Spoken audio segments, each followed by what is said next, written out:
Okay.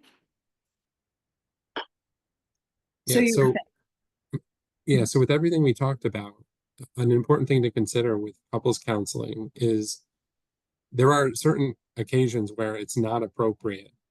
The chief among them is when there's domestic violence occurring because of the nature of couples counseling. When you start, you're talking about all the things that are going on in the relationship, things that are upsetting, and if the couple is becomes physical and aggressive and dangerous towards each other when they're having conflict, couples counseling can actually worsen domestic violence if it's already occurring.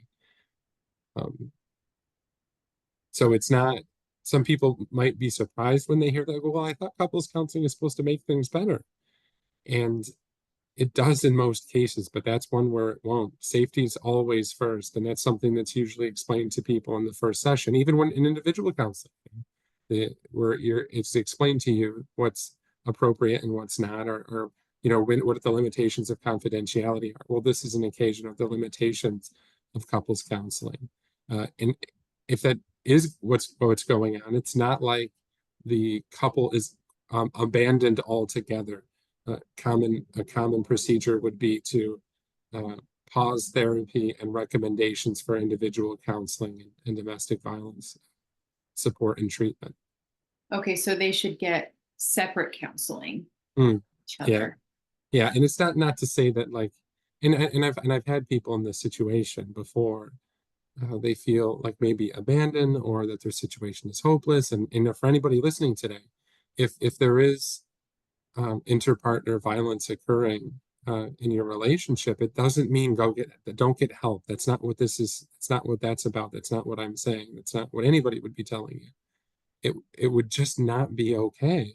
And just because the nature of it, the therapist's job would be to talk about the conflicts within the relationship and the things that are upsetting. And if violence is being used to resolve that, it would make it so much worse. It would be very unsafe.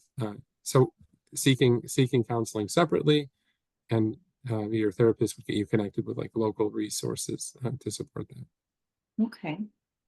And I believe I know what you mean, but I don't know that everybody would necessarily know. So the limitations of confidentiality, Mm, meaning when you come into therapy, and my guess is sometimes you see one and then the other, and then you bring them together. So that would not be confidential within the couple. You would be taking all the information and bringing it into one session. So something right. that somebody feels safe telling you without their partner there Mm, be recorded and but notes or whatever, and then the other person would do the same. You bring all this information together mm, because that's what couples counseling is, versus it all being confidential with just you and the person.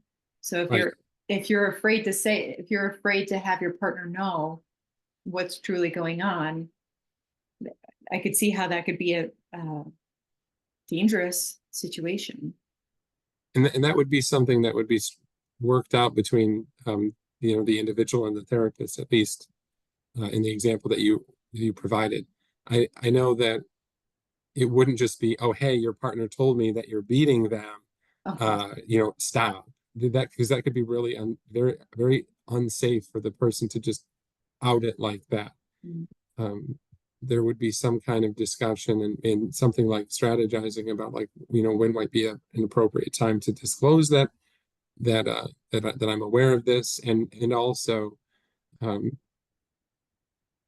what part of the limitations of confidentiality is that the therapist has a duty to report certain information to authorities Mhm.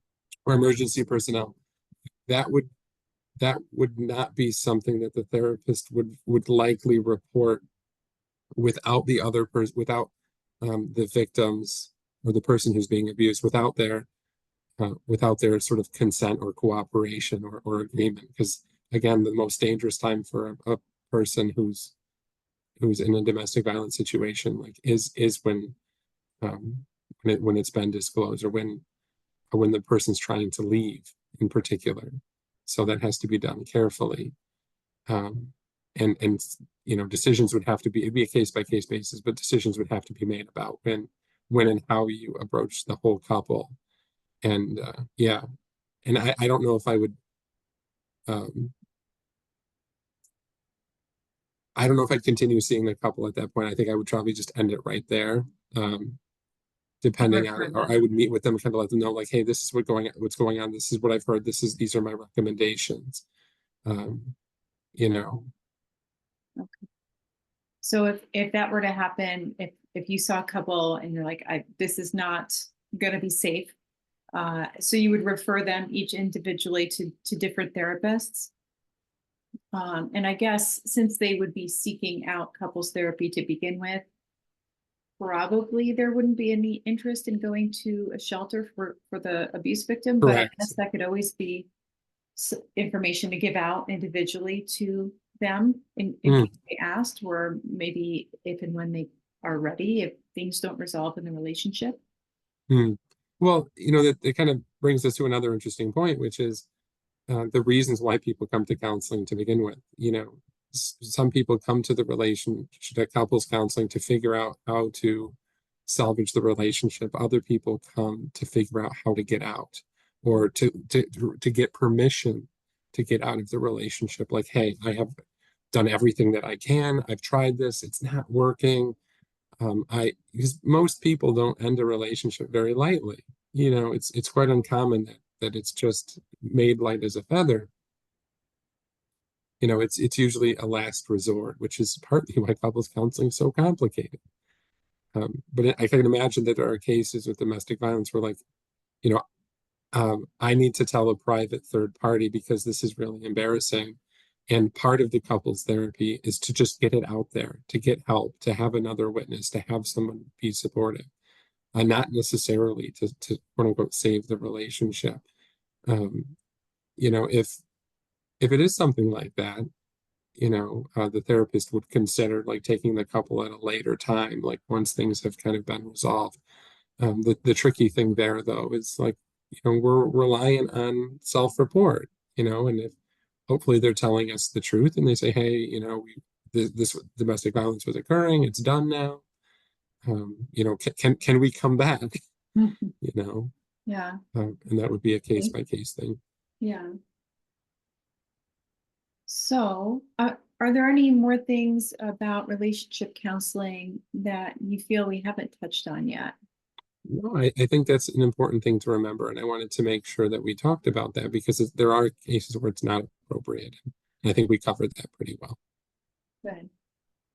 Okay, so one last question is, if you were to say, like, if somebody just had one take home for how to be a good partner in a relationship, what would you say? Mm. What would you say? Mm. When I was a kid, I was a big fan of my grandmother, and she would always say that one hand washes the other. And in how I would mean it in this case, it's like being a good partner means doing things that make your partner's life a little bit easier, kind of in the hopes that they do the same for you, right? Like, that's the reciprocity.